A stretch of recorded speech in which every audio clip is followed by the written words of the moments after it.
오늘은 세례 요한의 설교에 대해서 한번 살펴보도록 하겠습니다. 유대인의 교훈집인 탈무드라는 것이 있습니다. 거기에 보면 이런 말씀이 있습니다. 진리는 자아를 부정하는 인간의 입에서 나올 때 그 힘이 있다, 이렇게 했습니다. 그렇습니다. 성경에는 바로 이 진리를 힘 있게 전파한 많은 사람들이 있었습니다. 그 중에서도 오늘은 세례 요한이야말로 가장 모범적인 설교자였다고 말할 수 있겠습니다. 오늘의 본문 말씀은 세례 요한의 선지자적 설교가 되겠습니다. 마가는 특별히 세례 요한을 가리켜서 하나님의 아들 예수 그리스도의 복음의 시작이라고 선언하였습니다. 그는 그 말씀의 근거로 말라기서 3장 1절을 인용합니다. 보라, 내가 내 사자를 너의 앞에 보내오니 그가 너의 길을 준비하리라. 이 말씀을 인용하였습니다. 세례 요한은 하나님께서 예수 그리스도 바로 앞에 보내신 하나님의 사자입니다. 메시아의 선구자였습니다. 세례 요한은 광야에서 낙타털 옷을 입고 허리에 가죽띠를 띠고 메뚜기와 석청을 먹으며 살았습니다. 그토록 자아를 이렇게 부정하며 살았기 때문에 하나님의 사자로서 외치는 그의 설교야말로 힘이 있을 수밖에 없었던 것입니다.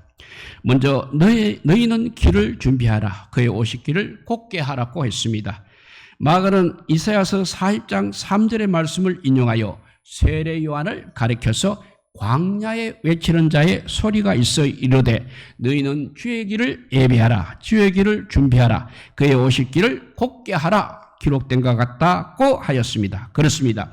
세례 요한이야말로 광야에서 외치는 소리였습니다. 외치는 자였습니다. 광야는 고독하고 위험하며 너무나 불안한 곳입니다. 그런데 이 광야야말로 오히려 신앙의 연단을 쌓으며 하나님과 깊은 영적 교제를 이루는 곳입니다. 그리고 하나님께서는 광야를 통해서 그의 백성들을 약속의 땅 가나안으로 인도받게 하셨습니다. 따라서 이 광야 같은 세상은 결코 비관적이거나 절망적인 곳이 아니라는 것입니다. 도리어 이 광야 같은 이 세상이야말로 신앙적이고 희망적인 곳입니다. 왜냐하면 이 광야 같은 세상에서 우리는 광야에서 외치는 자의 소리를 들을 수 있습니다. 주님의 오시기를 준비하고 곧게 하며 주님을 만날 수 있기 때문입니다. 광야에 외치는 자의 소리는 너희들은 주의 길을 준비하라. 그의 오실 길을 곧게 하라고 하였습니다. 여기서 주의 길이란 하나님의 아들 예수 그리스도의 길을 뜻하고 있습니다. 마가는 예수님을 이렇게 하나님의 아들이시며 그리스도이시라고 기록하고 있습니다. 당시로서는 이 말은 죽음을 각오해야만 외칠 수 있던 위대한 신앙 고백이었습니다. 그가 이토록 가감하게 고백할 수 있었던 것은 바로 하나님의 아들이신 예수 그리스도야말로 복음의 주님이심을 너무나 확신하였기 때문인 것입니다. 세례 요한은 분명히 예수 그리스도 앞에 보내심을 받은 하나님의 사자입니다. 주님께서 오실 길을 준비하는 하나님의 사자였습니다. 그리고 그의 설교를 듣는 사람에게도 주님의 길을 준비하고 그의 오실 길을 곧게 하라고 명하였습니다. 이는 고대 근동에서 군주들이 행차를 할 때 그 앞에 장애물이 있으면 반드시 그것을 제거하고 그 길을 곧게 하며 정중하게 군주를 영접한 것을 연상하게 하는 모습입니다.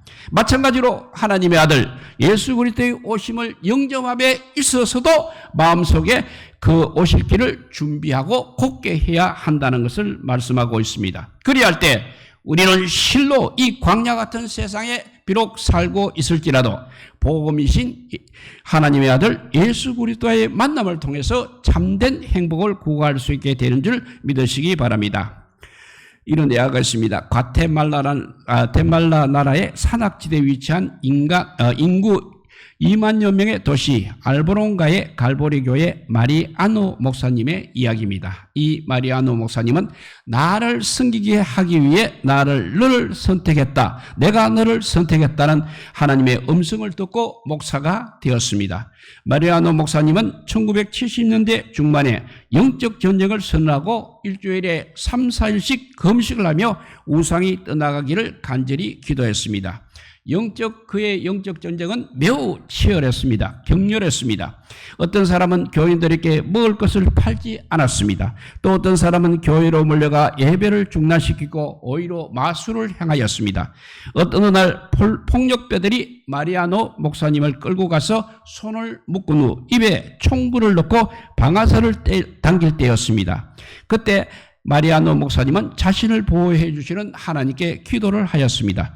그래서 총알을 당깁니다. 따그닥 해서 결코 총은 발사되지 않았습니다. 전능하신 하나님의 이른 크다란 간섭에 놀란 폭력배들은 오히려 겁을 먹고 도망을 갔습니다. 이처럼 목숨을 건 영적 전투를 통해 사람들은 하나님의 역사를 경험하기 시작했습니다. 귀신이 떠나갔습니다. 병든 사람이 고침을 받았습니다. 그래서 점점 믿는 자가 많아졌습니다. 그동안 돌파질을 하던 깡패들이 모두 변화되어서 오히려 지역의 목사님이 되었습니다. 36곳의 술집주 33곳이 결국 문을 닫았습니다. 늘 만원이던 4개의 교도소는 모두 폐쇄되었습니다. 그래서 주민의 행사나 결혼식 피로 연회장으로 바뀌었습니다. 현재 5천여 명의 사역자들이 신앙훈련을 맡고 있는 알모롱갈은 시민의 98%가 예수님을 믿는 어려운 도시로 변화되었던 것입니다. 복음의 위력은 사람들의 권면과 이렇게 하나님의 축복으로 이어졌습니다. 이 지역에서 자라는 다양한 농작물들은 인근 다른 마을의 농작물보다 2, 3배 더 크고 맛도 좋아서 부러움과 연구의 대상이 되었다고 합니다. 교회의 도시라고 불리우는 이 아모론가는 말 그대로 젖과 꿀이 흐르는 축복의 땅으로 변화가 되었습니다. 불과 40년 전만 해도 기독교 인구가 거의 없던 이 알보롱 가야시의 복음화와 축복에 대해서 마리아노 목사님은 하나님께서 함께 하셨기 때문이라고 고백을 하였습니다. 이사야서 40장 3절에서 5절 말씀입니다. 외치는 자의 소리여 이르되 너는 광야에서 여호와의 길을 예비하라. 사막에서 우리 하나님의 대로를 평탄하게 하라. 골짜기마다 도도지며 산마다 언덕마다 낮아지며 고르지 아니한 곳이 평탄하게 되며 험한 곳이 평지가 될 것이요 여호와의 영광이 나타나고 모든 육체가 그것을 보리라. 이는 여호와의 입이 말씀하셨느니라 했습니다. 여기서 사막이라는 것이 바로 죽음의 땅, 심판의 땅을 뜻하고 있습니다. 그 같은 땅에 하나님이 오셨다는 것은 하나님의 오실 길을 준비하고 고르게 한 사람들로 하여금 하나님의 영광을 보게 하시기 위함인 것입니다. 그것이 곧 하나님의 아들 예수 그리스도의 복음인 것입니다. 너희는 길을 준비하라. 그의 오실 길을 고르게 하라 하였습니다. 사랑하는 성도 여러분, 좌절과 절망의 골짜기마다 도두어지게 하고 교만의 산과 자만의 언덕마다 또 낮아지게 하며 위선과 외식에 고르지 않는 것을 평탄하게 하고 시기와 질투의 험한 것을 평지가 되게 함으로 하나님의 영광을 보고 하나님의 아들 예수 그리스도의 복음을 체험하기를 주님의 이름으로 다시 한번 축복드립니다. 이렇게 너희는 주의 길을 준비하라. 그리고 그의 길을 곱게 하라고 했습니다. 두 번째는 너희는 회개하고 세례를 받으라고 했습니다. 마가는 세례 요한의 선지자적 설교와 사람들의 반응에 대하여 간단 명료하게 기록하고 있습니다. 오늘 말씀 4절과 5절입니다. 세례 요한이 광야에 이르러 제3을 받게 하는 회개 세례를 전파하니 온 유대 지방과 예루살렘 사람이 다 나아가 자기 죄를 잡아가고 요단강에서 그에게 세례를 받더라 했습니다. 그렇습니다. 세례 요한은 광야에서 제사함 받게 하는 회개 세례를 전파하였습니다. 광야는 죄악과 절망과 혼란으로 방황하기 쉬운 곳입니다. 그래서 사람들이 한숨과 탄식, 불만과 원망을 터뜨리는 곳입니다. 그런데 그 근본적인 원인은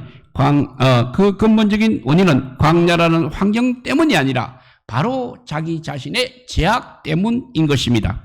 광야에 외치는 자의 소리는 너희는 회개하고 세례를 받으라는 것입니다. 여기서 회개를 뜻한 헬라어 메타노이아는 단지 마음의 변화뿐 아니라 전인적이고 본질적인 변화를 의미하고 있습니다. 이런 변화를 전제로 해서 받는 것이 바로 세례인 것입니다.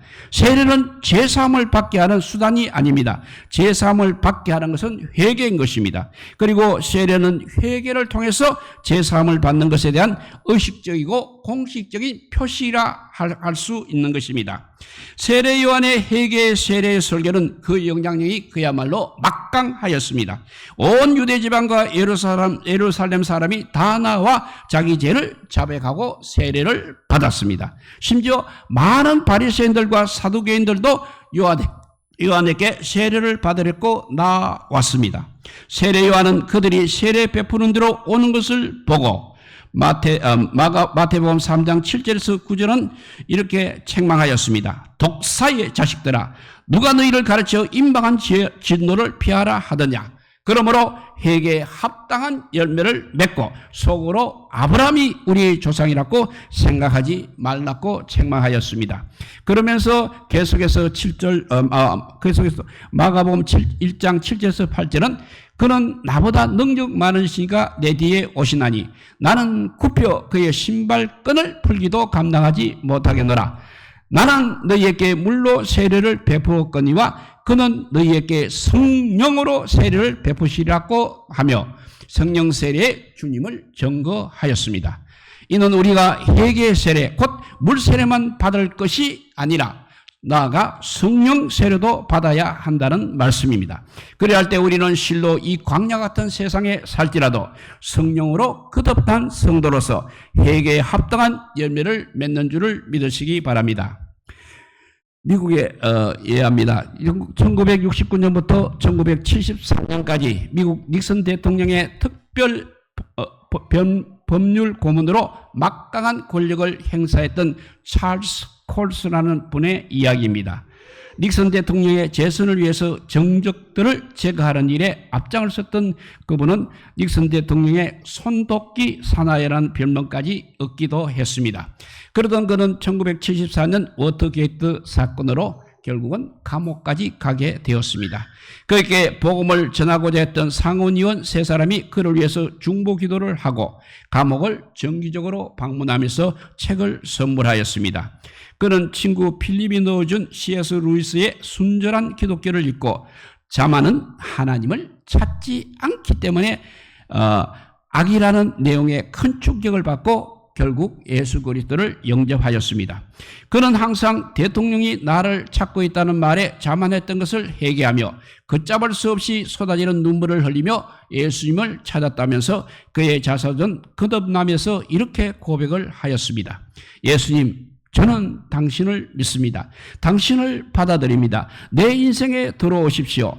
교도소에 수감되며 나는 어떠한 면에서 권력과 명예와 자유와 정체성 등 모든 것을 잃었습니다. 하지만 나는 다른 면에서 모든 것을 찾았습니다. 바로 살아계신 하나님을 개인적으로 만난 것입니다. 내 인생은 예수 그리스도를 만나며 극적으로 새롭게 되었습니다. 라고 고백하였습니다. 또 기자들 앞에서도 나는 거듭난 기독교인이 되었습니다. 이제 내 인생을 예수 그리스도께 드립니다. 라고 고백한 그는 1976년 교도소에서 나온 후 감옥 선교회를 만들고 수감자들을 섬겼습니다. 교도소 선교회는 현재 미국 내 1300여 교도소와 110개국에서 재활 프로그램을 진행하며 수많은 죄수들과 그 가족들에게 복음을 전하면서 위로와 힘이 되고 있는 것입니다. 그리고 또 1996년에 노벨 종교 노벨상으로 이끌어지는 템플턴 상을 수상한 그가 지난 4월 20일에 향년 80세로 타계하자 사람들은 그를 21세기 사도 바울과 같았다고 그렇게 언급하였습니다. 미국 교계는 그의 죽음을 예도하면서 그의 삶을 잘하였도다 착하고 충성된 종아라고 하신 예수님의 칭찬으로 평가를 대신했습니다. 사도행전 2장 38절 말씀입니다. 베드로가 이르되 너희가 회개하여 각각 예수 그리스도의 이름으로 세례를 받고 제사함을 받으라. 그리하면 성령의 세문을 받는다고 했습니다. 그리고 사도행전 3장 19절에 가면 그러므로 너희가 회개하고 하나님께 돌이켜 너희 죄 없이 함을 받으라. 이같이 하면 새롭게 되는 날이 주 앞으로부터 이를 것이라고 했습니다. 죄는 바로 화살이 관역을 벗어나는 것과 같다고 했습니다. 그리고 그래서 모든 것을 잃어버리게 하는 것입니다. 그러나 회개는 반대로 삶을 방향을 바꾸어서 우리 하나님께 돌이키는 것입니다. 그래서 이제는 잃어버리는 것이 아니라 모든 것을 찾게 하는 것입니다. 회개하고 하나님께 돌이키는 사람은 하나님의 선물 곧 성령을 받아서 거듭남으로 주님께서로부터 새롭게 되는 날, 다시 새롭게 하시는 날 때를 맞이하게 될 줄 믿으시기 바랍니다. 사랑하는 성도 여러분, 회개하고 하나님께 돌이켜 세례를 받음으로 성령의 세례 선물을 반드시 받으시기 바랍니다.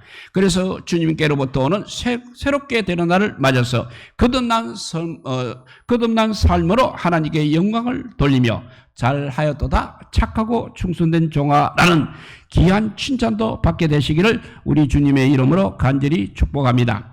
예수님은 또 세례 요한을 가리켜서 마태복음 11장 9절에는 선지자보다 나은 자라고 하셨습니다. 또 마태복음 11장 11절에서는 여자가 낳은 자 중에 세례 요한보다 큰 이가 없다고 예수님은 말씀하셨습니다. 실로 세례 요한은 구약 말라기 선지자 이후 무려 400년이 지난 후 나타난 특출한 선지자였습니다. 그는 하나님께서 예수 그리스도 앞에 보내신 하나님의 사자로서 예수님의 선구자였습니다. 그리고 그의 설교는 그야말로 말 그대로 선지자적인 설교였습니다. 다시 한번 설교를 요약하면 너희는 주의 길을 준비하라. 그의 오실 길을 곧게 하라. 너희는 회개하고 세례를 받아라 하는 설교였습니다. 존 칼빈은 설교 없이 구원도 없다고 하였습니다. 존 스토트는 하나님은 설교를 통해서 사람을 만나시며 구원하신다고 했습니다. 광야에서 외친 세례 요한의 이 선지자적인 설교, 이 이상으로 더 나은 설교는 없는 것입니다. 사랑하는 성도 여러분, 광야에서 외치는 자의 소리, 광야에서 외치는 자의 선지자적 설교대로 주님의 오실 길을 준비하시고 곧게 하며 회개하고 성령의 세례를 받음으로써 예수 그리스도의 강림과 임재를 통해서 하나님을 만나시고 보험의 은혜를 체험하시기를 성령으로 세례를 베푸시는 우리 주님 예수 그리스도의 이름으로 간절히 축원드립니다. 기도하겠습니다. 사랑의 하나님 감사합니다. 너희는 주의 길을 준비하라. 그의 오실 길을 곧게 하라. 너희는 회개하고 세례를 받으라는 정말 세례 요한의 선지자적인 설교를 오늘 우리가 다시 한번 가슴에 새기게 하여 주시옵소서. 그래서 마지막 날 주님 앞에 섰을 때 우리 모두 잘하였도다 착하고 충성된 종이라는 귀한 멸류관 받는 우리 성도들 다 되게 하여 주시기를 간절히 빌고 올라올 때 이 모든 말씀 아무 공도 없으나 우리 구주 예수 그리스도 이름으로 기도드리옵나이다. 아멘. 찬송